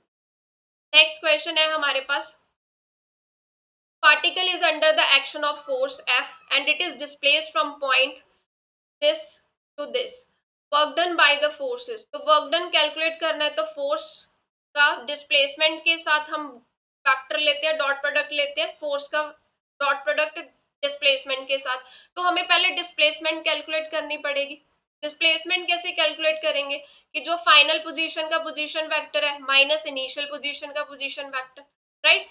तो कहां से कहां डिस्प्लेस हो रहा है, ये देखो यहां से जा रहा है, ये आपका r1 वेक्टर है, और कहां तक डिस्प्लेसमेंट हुई, ये आपका r2 वेक्टर है। तो r2 वेक्टर क्या है 5i cap plus j cap minus 2k cap, minus r1 vector क्या है i cap minus 3j cap plus 4k cap. यहां से डिस्प्लेसमेंट कैलकुलेट कर लेते हैं, 5 माइनस 1 4i कैप, ये प्लस j बनेगा और ये प्लस 3j बनेगा, तो प्लस 4j कैप हो जाएगा, माइनस 2 और ये माइनस 4 बनेगा, तो माइनस 6k कैप आ जाएगा। तो ये डिस्प्लेसमेंट आ गई। अब वर्क डन निकाल लेते हैं, डॉट प्रोडक्ट लेना है हमें। फोर्स है हमारे पास 3i cap plus 4j cap plus k cap, इसका डॉट प्रोडक्ट s वेक्टर के साथ वो हमने निकाला है 4i plus 4j minus 6k। तो ये कितना मिला 3 dot with 4 12, 4 plus 4 into 4 16 minus 6, तो ये कितना मिला 16 plus 12 28, 28 minus 6 is what 22 units. Option B आएगा इसका करेक्ट आंसर। नेक्स्ट क्वेश्चन है हमारे पास, if a single 6 sided die is rolled 5 times, तो 5 टाइम्स किसी डाइस को रोल किया गया है, probability that is 6 thrown exactly 3 times is equal. हमें प्रोबेबिलिटी निकालनी है कि जो 6 है वो एग्जैक्टली 3 टाइम आए। हम यहाँ पे बाइनोमियल डिस्ट्रीब्यूशन लगा के इस क्वेश्चन को डील करेंगे। बाइनोमियल डिस्ट्रीब्यूशन में हमारे पास प्रोबेबिलिटी निकालने का तरीका क्या होता है, that is NCR P raise to power R Q की पावर R। अब P जो है यहाँ पे प्रोबेबिलिटी होगी सक्सेस की। सक्सेस यहाँ पे क्वेश्चन के अकॉर्डिंग क्या है 6 आने के चांसेस, ठीक है 6 के लिए ही पूछा गया ना, तो मतलब फॉर 6 कि जब डाइस थ्रो किया तो वो 6 आ गया, तो वो सक्सेस हुआ हमारा, उसी की प्रोबेबिलिटी निकालनी है, तो वो क्या आएगी प्रोबेबिलिटी 1/6। अब जो Q होता है वो फेलियर को रिप्रेजेंट करता है, तो Q की वैल्यू हम कैसे निकाल सकते हैं, हमें पता है कि success plus failure equal to 1 होता है, तो Q की वैल्यू सीधा 1 माइनस P से निकल आएगी, that is 1 minus 1/6, this is 5/6। Q की वैल्यू भी आ गई। अब यहाँ पे n क्या है, टोटल नंबर ऑफ ट्रायल्स, कितनी बार हमने ये डाइस थ्रो किया है, दैट इज 5 टाइम्स, तो कैपिटल N तो 5 आ गया। R होता है हमारा कि जिसके लिए प्रोबेबिलिटी निकालनी है, हमें किसके लिए निकालनी है कि जो 6 है वो एग्जैक्टली 3 टाइम्स आए, तो यहाँ पे R की वैल्यू क्या हो जाएगी 3 हो जाएगी। तो प्रोबेबिलिटी क्या आ गई 5C3, P की value 1/2 sorry 1/6 raise to power R है 3, Q की value 5/6, this is N minus R, यहाँ पे N माइनस R होता है, तो यहाँ पे आ जाएगा 5 माइनस 3, ठीक है n की वैल्यू 5 r की वैल्यू 3, तो ये 5 factorial, this is 3 factorial, 5 minus 3 is 2 factorial, ये 1/6 का क्यूब 5/6 का स्क्वायर। तो इसको हम सॉल्व करेंगे तो ये क्या आएगा 5 इंटू 4, 3 फैक्टोरियल कैंसिल हो गया, ये 1/6 का क्यूब, ये 5/6 का स्क्वायर। इसको जब कैलकुलेट करेंगे हमारे पास जो ऑप्शन सी आएगा कैलकुलेट करने के बाद, that is our answer 0.032। Next question है हमारे पास, residue of complex function where a is real at z equal to a eta. तो हमें यहाँ पे कॉम्प्लेक्स फंक्शन गिवन है 1/z² plus a² raise to power 4, और हमें रेजिड्यू निकालना है at z equal to a iota. अब अगर यहाँ पे यहाँ पे रेजिड्यू देखें, ये जो हमारा सिंगुलर पॉइंट है z equal to a iota, इसका ऑर्डर कितना बन रहा है यहाँ पे, क्योंकि देखो ये फैक्टर फॉर्म में है ना डिनोमिनेटर में, तो जितनी इसकी पावर होगी उतना ही इसका ऑर्डर होगा सिंगुलर पॉइंट का, ये जो जिसपे हम रेजिड्यू निकाल रहे हैं पोल, तो इसका ऑर्डर कितना है 4। तो यहाँ पे z equal to a iota जो है this is a pole of order 4। तो nth ऑर्डर पोल के लिए हम रेजिड्यू निकालते हैं, उसका रिलेशन क्या होता है, रेजिड्यू फॉर nth ऑर्डर पोल, वो हमारे पास रिजल्ट होता है 1/n-1 factorial d/dz n-1 derivative. यहाँ पे हमारे पास z माइनस, मान लो z नॉट पे निकाल रहे हैं, z equal to z naught पे, तो ये z minus z naught raise to power n f of z at z equal to z naught. ये रिजल्ट होता है, फॉर्मूला होता है कि nth ऑर्डर पोल के लिए हम रेजिड्यू कैसे कैलकुलेट करें। अब हमें ये जो पोल गिवन है a आइटा, ये यहाँ पे फोर्थ ऑर्डर पोल बन रहा है, तो इसमें हम वैल्यूज फिल कर देते हैं यहाँ पे। तो residue at z equal to a eta, ये किसके इक्वल आ गया 1/, फोर्थ ऑर्डर पोल है तो 4-1 फैक्टोरियल d/dz n-1 डेरिवेटिव लेना होता है, तो ये z माइनस a आइटा बन जाएगा, इसकी पावर 4। f ऑफ z क्या है 1 plus z square plus a square raise to power 4, ये मिला। अब ये जो z square plus a square raise to power 4 है, इसको हम ब्रेक डाउन कर देते हैं। ये आ गया third order derivative z minus a eta raise to power 4, इसको मैं लिख सकती हूँ z plus a eta, z square plus a square को z माइनस a आइटा, इन दोनों की पावर 4, तो ये फैक्टर कैंसिल हो गया। अब मेरे को इसका डेरिवेटिव लेना है, ठीक है, तो ये 1/3 फैक्टोरियल 6 हो गया। मैं यहाँ पे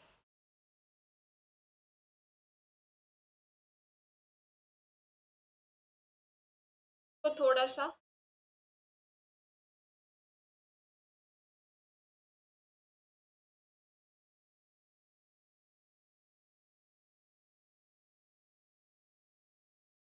जो डिनोमिनेटर टर्म है ना फंक्शन की, उसको पोल्स की फॉर्म में हम सेपरेट करके लिख लेते हैं। तो ये 1/3 फैक्टोरियल d/dz n-1 यानी कि 4-1 3, और यहाँ पे z minus a eta raise to power 4 1/z square plus a square raise to power 4 at z equal to a eta, ठीक है। अब यहाँ पे इस डिनोमिनेटर टर्म को हम ब्रेक कर देते हैं। ये थर्ड ऑर्डर डेरिवेटिव हमें यहाँ पे कैलकुलेट करना पड़ेगा, z minus a eta raise to power 4, इसको हमने लिखा z minus a eta raise to power 4 z plus a eta raise to power 4, ये फैक्टर कैंसिल हो गया।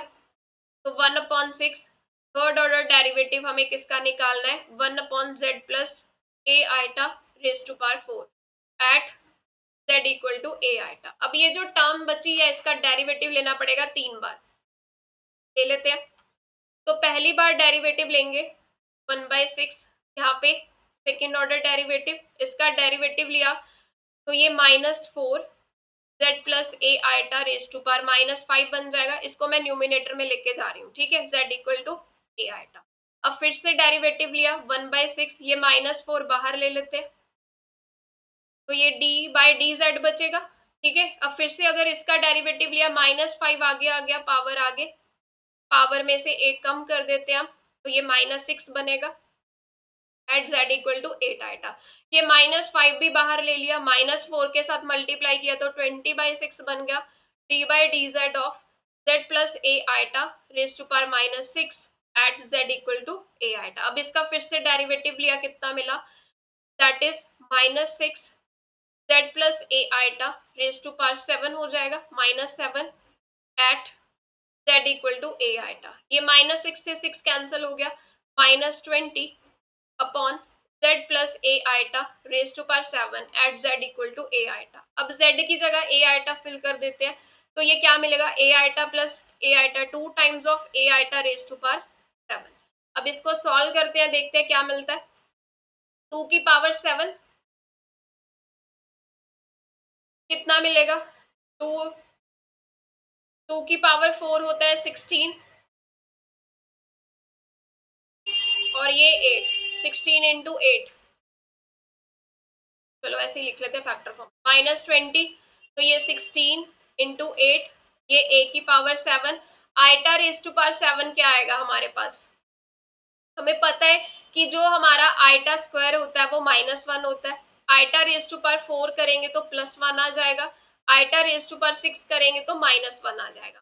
तो ये आइटा रेज टू पावर 7 है, तो आइटा रेज टू पावर 7 को मैं क्या लिख सकती हूँ, eta raise to power 6 into eta, eta raise to power 6 होता है -1, और ये आइटा, तो ये माइनस आइटा बच गया यहाँ पे, अब इसको सॉल्व कर लेते हैं, 4 5 20, 4 4 16, तो ये मिल रहा है मेरे पास, ये माइनस से माइनस साइन कैंसिल, तो this is 5/32 a raised to power 7 eta, ये मिल रहा है। ठीक है, तो हमारे पास कैलकुलेट करके रेजिड्यू क्या मिला, मैं यहाँ पे लिखती हूँ 5/32 a raised to power 7 eta. इस टर्म को आइटा के साथ मल्टीप्लाई और डिवाइड कर दिया, तो रेजिड्यू बन गया 5 eta upon 32 a raised to power 7, eta square -1 होता है तो माइनस साइन आएगा, तो ये डी ऑप्शन बनेगा, यहाँ पे माइनस साइन आएगा, ऑप्शन डी आएगा इसका करेक्ट आंसर।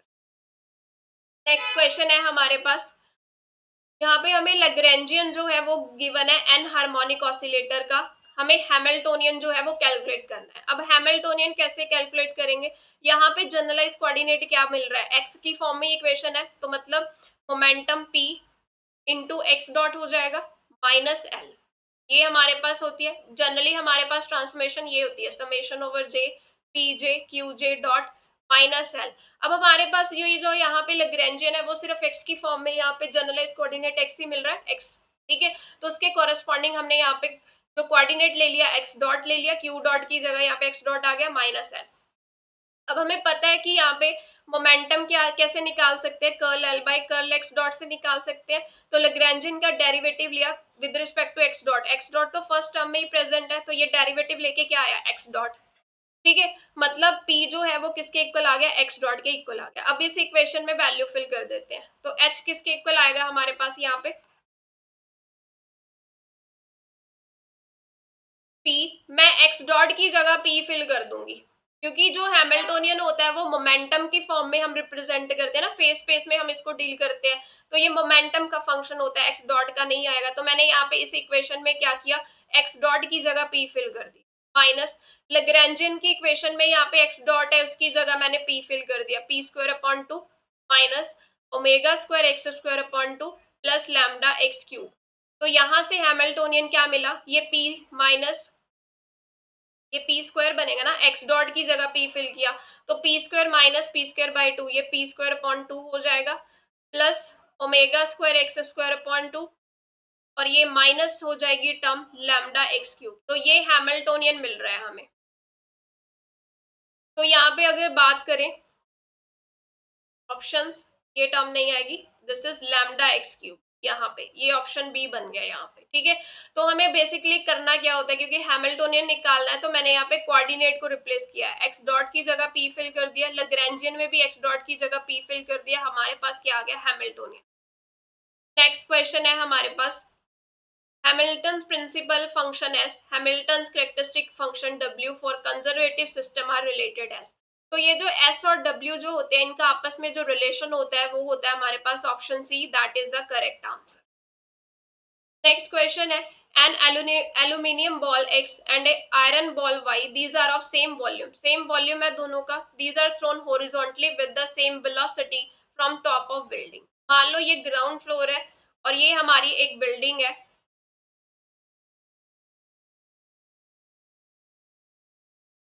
ठीक है, तो इस बिल्डिंग से क्या किया गया, दो बॉल्स जो है वो हॉरिजॉन्टली थ्रो की गई, ये मान लो एक्स बॉल है, ये वाई बॉल है, हॉरिजॉन्टल डायरेक्शन में इनको थ्रो किया गया, दोनों की वेलोसिटी क्या है सेम है। Neglecting the air resistance x reaches the ground, जो एक्स बॉल है वो ग्राउंड पे जब पहुंचेगी तो हमें बताना है इनमें से कौन सा ऑप्शन सही है। अब जरा इस कंसेप्ट को जरा हम समझे, तो जब हॉरिजॉन्टल डायरेक्शन में वेलोसिटी दी है तो ये जो बॉल्स है दोनों प्रोजेक्टाइल मोशन ऐसे कवर अप करेंगी, हॉरिजॉन्टल डायरेक्शन में हमने वेलोसिटी दी तो ये ऐसे जाएंगी, ठीक है, तो ये प्रोजेक्टाइल मोशन का कंसेप्ट यहाँ पे हम लगाएंगे। अब यहाँ पे क्या हो रहा है, हॉरिजॉन्टल डायरेक्शन में मोशन होगा, वर्टिकल डायरेक्शन में मोशन होगा, ठीक है। अब यहाँ पे एक्स की अगर बात करें या वाई की बात करें, तो वर्टिकल डायरेक्शन में जब हम मोशन लेंगे, वर्टिकल डायरेक्शन मान लो वाई डायरेक्शन है आपकी, हॉरिजॉन्टल आपकी एक्स डायरेक्शन है, वर्टिकल डायरेक्शन आपकी वाई है, तो यहाँ पे s is equal to u t plus half a t square, इस इक्वेशन से चेक करते हैं कि दोनों सेम टाइम पे पहुंच रही हैं या दोनों डिफरेंट टाइम पे पहुंचेंगी। मान लो ये हाइट जो है बिल्डिंग की एच है, तो दोनों बॉल्स के लिए अगर बात करें दोनों ने वर्टिकल डायरेक्शन में सेम ही हाइट कवर करनी है, क्योंकि एच हाइट से ही उनको फेंका गया है, और वाई डायरेक्शन में तो उनकी वेलोसिटी है ही नहीं, इनिशियली हमने उसको हॉरिजॉन्टल डायरेक्शन में वेलोसिटी दी है, तो एक्स डायरेक्शन में इनकी वेलोसिटी, ठीक है, तो वाई डायरेक्शन में तो इनकी वेलोसिटी है ही नहीं, तो यू वाई क्या हो गया, इनिशियल वेलोसिटी 0 प्लस हाफ। अब जब ये नीचे की तरफ आ रही है वर्टिकल डायरेक्शन में, तो एक्सलरेशन ड्यू टू ग्रेविटी जो है वो भी नीचे की तरफ होती है, तो ये जो बॉल्स है वर्टिकल डायरेक्शन में जो एक्सलरेशन होगी वो कितनी होगी, जितना एक्सलरेशन ड्यू टू ग्रेविटी होगी, और ये टी स्क्वायर। यहाँ से मैं t की वैल्यू अगर निकालू वो क्या आ रही है 2h अपॉन जी अंडर रूट। अब अगर यहाँ पे ध्यान से देखें, h जो है हाइट जो है दोनों बॉल्स के लिए सेम है, सेम बिल्डिंग से ही हमने उनको थ्रो किया, g की वैल्यू भी चेंज नहीं होती है, g की वैल्यू भी सेम रहेगी, 2 भी फिक्स है, यानी कि दोनों को सेम टाइम लगेगा, दोनों को सेम टाइम लगेगा ग्राउंड तक पहुंचने के लिए, ठीक है। अब अगर हॉरिजॉन्टल डायरेक्शन में हम यहाँ पे ये कंसेप्ट लगाएं, हॉरिजॉन्टल डायरेक्शन यानी कि एक्स डायरेक्शन में, तो वो कहाँ पे, देखो हॉरिजॉन्टल डायरेक्शन ये इस तरफ मोशन हो रहा है, तो ये जो होती है ये क्या होती है, आपकी रेंज होती है कि कितनी दूर जाके ऑब्जेक्ट गिरा है, तो रेंज क्या होता है, बेसिकली डिस्टेंस ही होता है। डिस्टेंस को कैसे कैलकुलेट करेंगे, स्पीड इनटू टाइम, ठीक है। अब दोनों को सेम टाइम लग रहा है यहाँ पे ग्राउंड तक पहुंचने के लिए, ठीक है, तो टाइम तो सेम है और दोनों की स्पीड भी तो सेम है, क्योंकि दोनों को हॉरिजॉन्टल डायरेक्शन में जब हमने थ्रो किया सेम वेलोसिटी से थ्रो किया, ये क्वेश्चन में गिवन है, तो मतलब दोनों की स्पीड भी सेम है, दोनों सेम टाइम में नीचे पहुंच रही है, तो दोनों ये जो डिस्टेंस होगा ये वाला दोनों के लिए सेम होगा हॉरिजॉन्टल डायरेक्शन में। तो इसका आंसर क्या आना चाहिए, ऑप्शन सी आना चाहिए कि x जो है वो ग्राउंड पे पहुंच रही है सेम टाइम एज y, जितना टाइम y को लगेगा उतना ही x को लगेगा, और सेम डिस्टेंस पे वो यहाँ पे बिल्डिंग से सेम डिस्टेंस पे होगी, तो ऑप्शन सी आएगा इसका करेक्ट आंसर, क्योंकि रेंज जो है दोनों की सेम है। नेक्स्ट क्वेश्चन है, for the n channel silicon FET channel height given है, ये डोनर कंसंट्रेशन हमें गिवन है, डाइलेक्ट्रिक कांस्टेंट गिवन है, पिंच ऑफ वोल्टेज की वैल्यू पूछी गई है। पिंच ऑफ वोल्टेज का रिलेशन होता है Q n d a square upon 2 epsilon, इसमें वैल्यूज फिल कर देते हैं। Q चार्ज होता है 1.6 into 10⁻⁹, n d donor concentration यहाँ पे कितनी इलेक्ट्रॉन की, यहाँ पे 10⁻15 सेंटीमीटर क्यूब है, इसको मीटर क्यूब में चेंज करेंगे तो 10⁻, मीटर में यहाँ पे 10⁻⁻2 का क्यूब हो जाएगा -8, ये बनेगा। तो इसको जब ऊपर लेके जाएंगे तो 10⁻5 प्लस 8 हो जाएगा, तो 15 प्लस 8 कितना हो गया 21, तो 10⁻21 इलेक्ट्रॉन्स पर मीटर क्यूब हमें यहाँ पे मिलेंगे, ठीक है। ए स्क्वायर ये विड्थ गिवन है, 2 इंटू 10⁻⁻4 सेंटीमीटर को मीटर में चेंज कर लेते हैं तो ये इसका स्क्वायर हो जाएगा अपॉन 2, एप्सिलॉन डाइलेक्ट्रिक कांस्टेंट की वैल्यू 1/3 पाई इंटू 10⁻9, ये डिनोमिनेटर में ही है, तो इसको हम जब कैलकुलेट करेंगे हमारे पास जो आंसर आता है कैलकुलेशन के बाद option B that is correct answer. Next question है, what will be the value of reverse saturation current at 50 degree Celsius, तो reverse saturation current at 50 degree Celsius हमें कैलकुलेट करना है for the silicon PN junction if it is 30 nano ampere at 20 degree Celsius, तो reverse saturation current 20 degree Celsius पे हमें कितना given है 30 nano ampere, ठीक है। अब यहाँ पे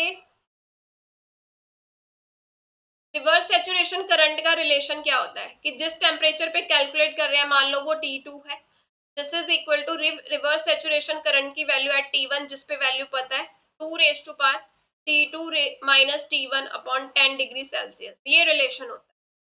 यहाँ पे हमारा T1 कितना है 20 डिग्री सेल्सियस और T2 जिस पे वैल्यू निकालनी है 50 डिग्री सेल्सियस, वैल्यू फिल कर देते हैं, तो ये 50 डिग्री सेल्सियस पे कैलकुलेट करना है, ये 20 डिग्री सेल्सियस की वैल्यू 2 T2 की वैल्यू 50 माइनस T1 की value 20 upon 10 degree Celsius, convert करने की जरूरत ही नहीं है क्योंकि सेल्सियस में ये नीचे डिनोमिनेटर में टर्म डिवाइड हो रही है, तो ये हमें निकालना है, ये 20 डिग्री पे कितनी वैल्यू है 30, 2 50 माइनस 20 30 अपॉन 10, सेल्सियस से सेल्सियस कैंसिल हो गया, ये 0 से 0 कैंसिल हो गया, तो हमें करंट क्या मिला यहाँ पे at 50 degree Celsius 30 into 2 cube क्या होता है 8, तो 30 इंटू 8 कितना आ गया 240, ऑप्शन डी आएगा इसका करेक्ट आंसर।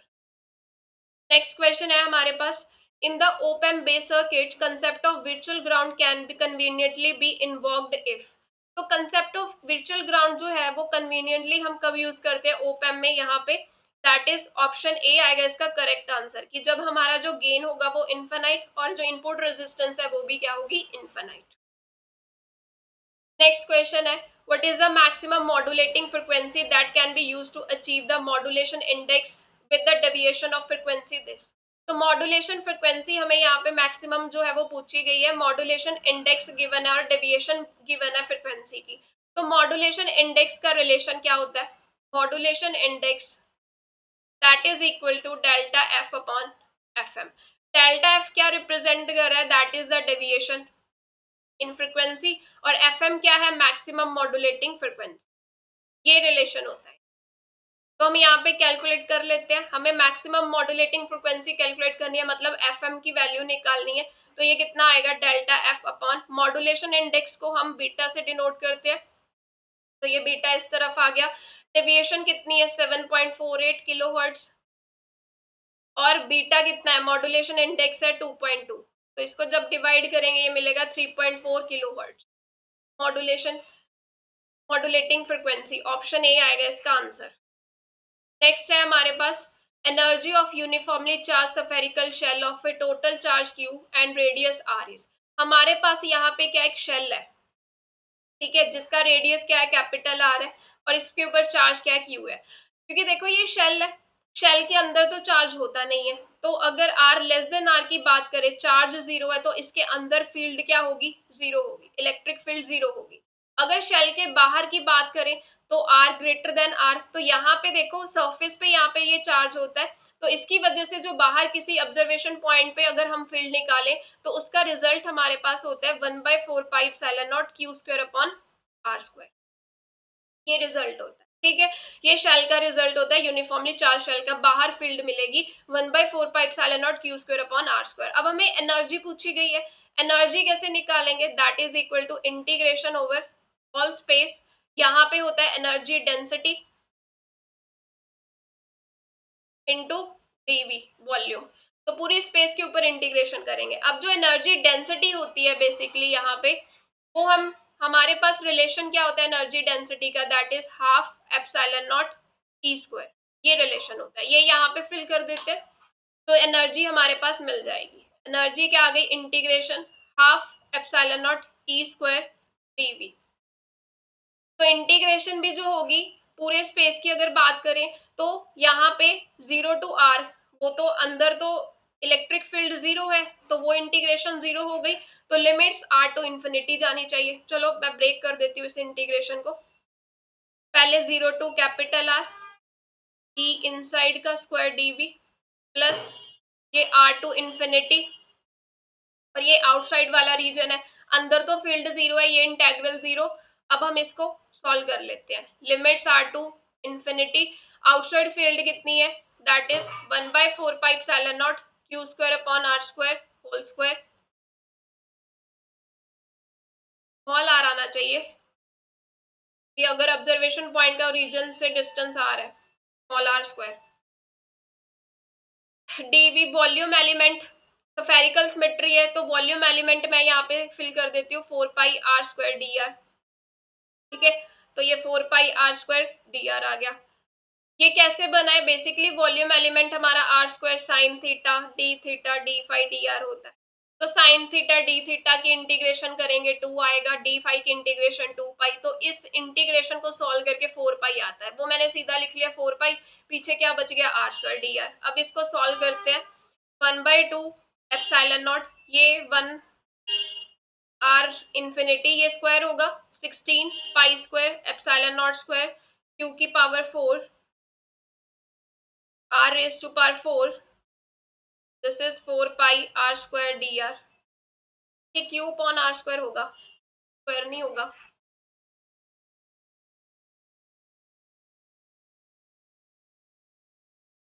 ये r स्क्वायर से r स्क्वायर कैंसिल, पाई से एक पाई कैंसिल, ये 4 ये से 4 कैंसिल। अब इस इंटीग्रेशन को सॉल्व कर लेते हैं, ये टर्म्स बाहर ले जाते हैं, तो 1/2 बाहर है, 4 ये रहा, तो epsilon naught upon 8 Q square pi epsilon naught square integration dr/r² r to infinity, तो ये एप्सिलॉन नॉट कैंसिल हो गया, एक q² अपॉन 8 पाई एप्सिलॉन नॉट, इसकी integration -1/r r to infinity. जब लिमिट फिल करेंगे तो हमारे पास आएगा q² by 8 pi epsilon naught r। तो ये हमारे पास एनर्जी आ गई शेल की। ऑप्शन ए आएगा इसका करेक्ट आंसर, क्यू होता है यहाँ पे। नेक्स्ट है हमारे पास reflection coefficient in terms of refraction n1 n2 for plane wave at normal incident. तो ये डायरेक्ट रिजल्ट होता है हमारे पास रिफ्लेक्शन कोफिशिएंट का, दैट इज ऑप्शन बी, वो हमारा करेक्ट आंसर है। नेक्स्ट है नॉन रिलेटिविस्टिक पार्टिकल है जिसका मास m, charge e, moving with velocity u and acceleration a, वो एमिट कर रहा है रेडिएशन ऑफ इंटेंसिटी I।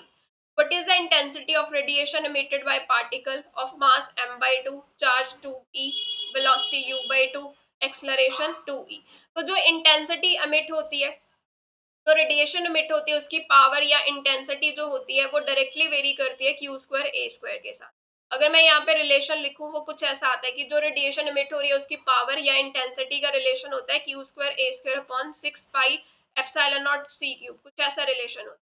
तो ये डिनोमिनेटर में तो फैक्टर कांस्टेंट ही होते हैं, वेरिएशन इसकी वजह से आ रही है क्योंकि देखो पार्टिकल जो है उसका चार्ज चेंज कर दिया और एक्सेलरेशन चेंज कर दी, तो आई जो है वो डायरेक्टली q² a² के साथ वेरी कर रही है। यहाँ से रेशो लिख लेते हैं I1 upon I2, that is q1² a1² q2² a2²। तो जो फर्स्ट पार्टिकल है जिसका मास क्या है m है, उसका चार्ज कितना है e और उसकी एक्सेलरेशन कितनी है a। जो सेकेंड पार्टिकल है उसका मास कितना है m/2, उसका चार्ज कितना है 2e और एक्सेलरेशन कितनी है 2a। जो फर्स्ट पार्टिकल है उसकी इंटेंसिटी जो आ रही है रेडिएशन की I1 की वैल्यू I है, I2 हमें निकालना है, इस रेशो में वैल्यू फिल कर दे। तो I1 है I, I2 की वैल्यू निकालनी है, Q1 कितना है e², A1 है a² Q2 कितना है 2e, 2e का स्क्वायर किया तो 4e² हो गया, और A2 कितना है 2a, तो इसका स्क्वायर किया तो 4a², तो e² से e² कैंसिल, a² कैंसिल, तो हमारे पास बचा 1/16। तो यहाँ से I2 किसके इक्वल आ गया 16 टाइम्स, तो ऑप्शन ए आएगा इसका करेक्ट आंसर। नेक्स्ट क्वेश्चन है हमारे पास, A is the coefficient of refraction, B is coefficient of dispersion, lambda is wavelength in vacuum, then index of refraction।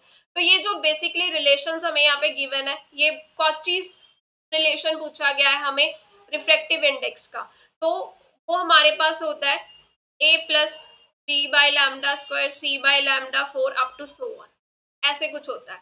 तो अगर मैं यहाँ पे सी ऑप्शन को ध्यान से देखूं, इसको हम ओपन करते हैं, 1 + a plus AB upon λ² plus higher terms neglect कर दी तो यही टर्म मिल रही है, तो a+1 ये एक कांस्टेंट हो गया, इसको मैं a' ले लूं, और AB जो है वो भी एक कांस्टेंट हो गया, उसको मैं दूसरा कांस्टेंट नाम दे दूं B', तो ये देखो B' अपॉन λ², तो कुछ ओरिजिनल रिलेशन जैसा रिलेशन मिल गया a + b ओवर λ² वाला, तो इसका आंसर आएगा ऑप्शन सी। नेक्स्ट है first law of thermodynamics can be written as this for ideal gas, which of statement is most correct. तो सबसे पहला ऑप्शन क्या है, delta U is always zero when no heat enters और no और leaves the gas. अगर कोई heat enter नहीं कर रही ना लीव कर रही है, मतलब डेल्टा क्यू जीरो हो गया। तो फर्स्ट लॉ ऑफ थर्मोडायनेमिक्स के अकॉर्डिंग डेल्टा यू किसके इक्वल आ गया, डेल्टा डब्ल्यू के, तो ये जीरो तो बन नहीं रहा, ऑप्शन ए नहीं है। Delta W is the work done by gas in this return law, ये गलत है। डेल्टा डब्ल्यू यहाँ पे क्योंकि दो सिचुएशंस होती है ना, वर्क डन बाय गैस और work done on the gas, तो इन कन्वेंशन के अकॉर्डिंग यहाँ पे हम वैल्यू फिल करते हैं, तो ये हमेशा जो है ये वर्क डन बाय गैस नहीं होता है, यहाँ पे ये रिप्रेजेंट नहीं करेगा। क्वेश्चन के सिचुएशन के अकॉर्डिंग हम डेल्टा डब्ल्यू साइन कन्वेंशन के अकॉर्डिंग यहाँ पे यूज करते हैं। ऑप्शन सी है delta U is zero when heat is supplied and temperature stage constant. तो जब हमने हीट सप्लाई की और टेम्परेचर कांस्टेंट है, तो टेम्परेचर कांस्टेंट होने का मतलब क्या है कि टेम्परेचर में चेंज क्या होगा, zero, delta T is zero. अब जो ये डेल्टा यू होता है, इंटरनल एनर्जी जो होता है वो टेम्परेचर का फंक्शन होती है। अगर टेम्परेचर ही नहीं चेंज हो रहा, ठीक है, चेंज इन टेम्परेचर जीरो है तो इंटरनल एनर्जी में चेंज क्या आएगा, जीरो आएगा। तो ऑप्शन सी आएगा इसका करेक्ट आंसर, क्योंकि जो इंटरनल एनर्जी होती है वो टेम्परेचर का फंक्शन होती है। अगर टेम्परेचर कांस्टेंट है, टेम्परेचर में चेंज नहीं हो रहा है, तो इंटरनल एनर्जी में चेंज भी क्या आएगा, जीरो आएगा। So delta U is zero, और ऑप्शन सी आएगा इसका करेक्ट आंसर। नेक्स्ट है chemical potential of black body radiation is. Black body radiation में जो केमिकल पोटेंशियल होता है वो बेसिकली फोटॉन्स का हम जीरो लेते हैं, ताकि हमारा जो मिनिमम फ्री एनर्जी हमें यहाँ पे मिल सके जब हम कैलकुलेशन करते हैं। ठीक है, तो ब्लैक बॉडी रेडिएशन के केस में केमिकल पोटेंशियल होता है जीरो। नेक्स्ट क्वेश्चन है हमारे पास, assume the potential energy between pair of atom in the field of each other is given by। ये पोटेंशियल एनर्जी गिवन है हमें, इक्विलिब्रियम इंटर एटॉमिक सेपरेशन निकालनी है। तो इक्विलिब्रियम इंटर एटॉमिक सेपरेशन निकालने के लिए क्या करेंगे, du बाई डी आर निकालेंगे, उसको जीरो के इक्वल रख देंगे, वहां से हमारे पास इक्विलिब्रियम सेपरेशन मिल जाएगी। तो du अपॉन डी आर निकाल लेते हैं, तो सॉल्व किया, ये क्या मिलेगा, यहाँ पे एक टर्म नेगेटिव साइन में होनी चाहिए, दोनों पॉजिटिव नहीं है। ठीक है, इसका डेरिवेटिव लिया तो ये 6a upon are raise to power 7 minus 12 beta upon are raise to power 13। अब इसको मैं जीरो के इक्वल रख दूं, इज इक्वल टू जीरो, तो जब मैं यहाँ पे जीरो के इक्वल रखूंगी तो क्या मिलेगा, 6a upon are raise to power 7 12 beta alpha था सही, R raise to power 13, cross multiply कर देते हैं, R raise to power 13 R raise to power 7 12 beta upon 6 alpha, ये मिला हमारे पास R raise to power 6 2 beta over alpha. तो आर की वैल्यू क्या आ गई, beta over alpha raise to power 1/6।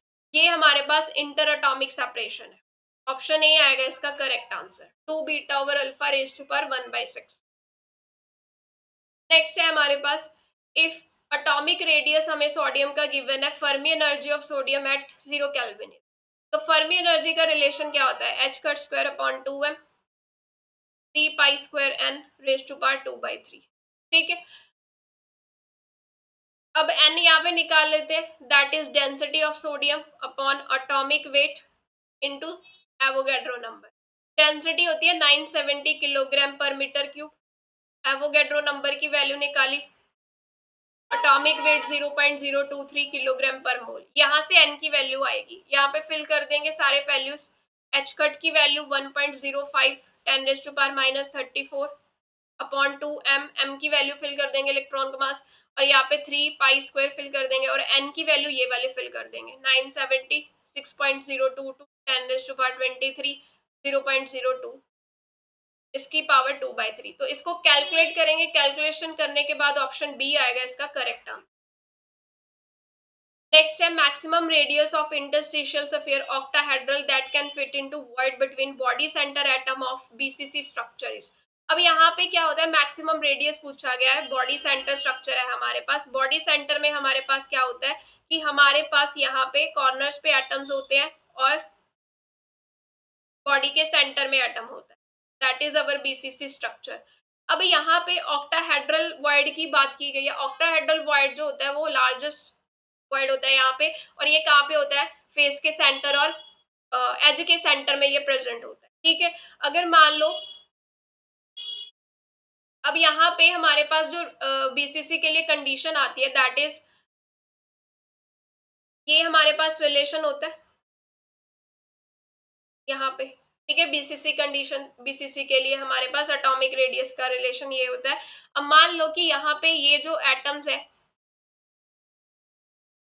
ठीक है, इनके बीच यहाँ पे डिस्टेंस क्या है, ए है, एज लेंथ, एज के सेंटर में यहाँ कहीं पे होगा। ठीक है, वॉइड जो यहाँ पे होगा उसका जो रेडियस है वो मैं स्मॉल आर आई ले लेती हूँ, एटम का रेडियस मैं स्मॉल आर ले लेती हूँ, तो ये पूरी जो ए लेंथ है ये किसके इक्वल आएगी, दिस इज 2 टाइम्स ऑफ आर, ये रेडियस हो गया इन दोनों का, प्लस टाइम्स जो ये इंटरस्टिशियल स्फीयर है उसका रेडियस मैंने आर आई लिया है, तो यहाँ से आर आई की वैल्यू क्या आ जाएगी, a/2 माइनस आर, इसमें वैल्यू फिल कर देते हैं, ए की वैल्यू यहाँ से निकल आएगी, that is 4r upon 3 minus are.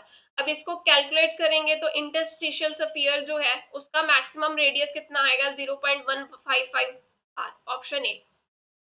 Next question है हमारे पास, इफ एनर्जी ऑफ हमें यहाँ पे दो स्टेटमेंट्स गिवन है। स्टेटमेंट वन है energy of system is a homogeneous quadratic equation quadratic function of any set of n generalised coordinate and momenta, average energy जो होगी n kT by 2। Statement two जो है mean value of each independent quadratic term in energy is equal to kT। तो हमें पूछा गया है कि कौन सा सही है आंसर। ठीक है, तो अगर फर्स्ट स्टेटमेंट की वैल्यू बात करें, फर्स्ट स्टेटमेंट जो है वो करेक्ट स्टेटमेंट है कि अगर हमारे पास एनर्जी सिस्टम की ऐसे है कि उसमें हर टर्म क्या है, क्वाड्रेटिक इक्वेशन है हमारी, ठीक है, जनरलाइज कोऑर्डिनेट और मोमेंटा के कॉरेस्पॉन्डिंग। तो हर एक कोऑर्डिनेट टर्म के कॉरेस्पॉन्डिंग हमारी जो एनर्जी होती है हाफ kBT होती है। ठीक है, तो क्योंकि n जनरलाइज कोऑर्डिनेट है तो n के साथ मल्टीप्लाई कर देंगे। ठीक है, तो ये जो स्टेटमेंट है ये तो सही है। ऑप्शन जो स्टेटमेंट टू है वो गलत है, क्योंकि हर एक क्वाड्रेटिक टर्म के कॉरेस्पॉन्डिंग जो काइनेटिक एनर्जी जो मीन वैल्यू होती है एनर्जी की वो kT नहीं होती है, दैट इज हाफ kBT।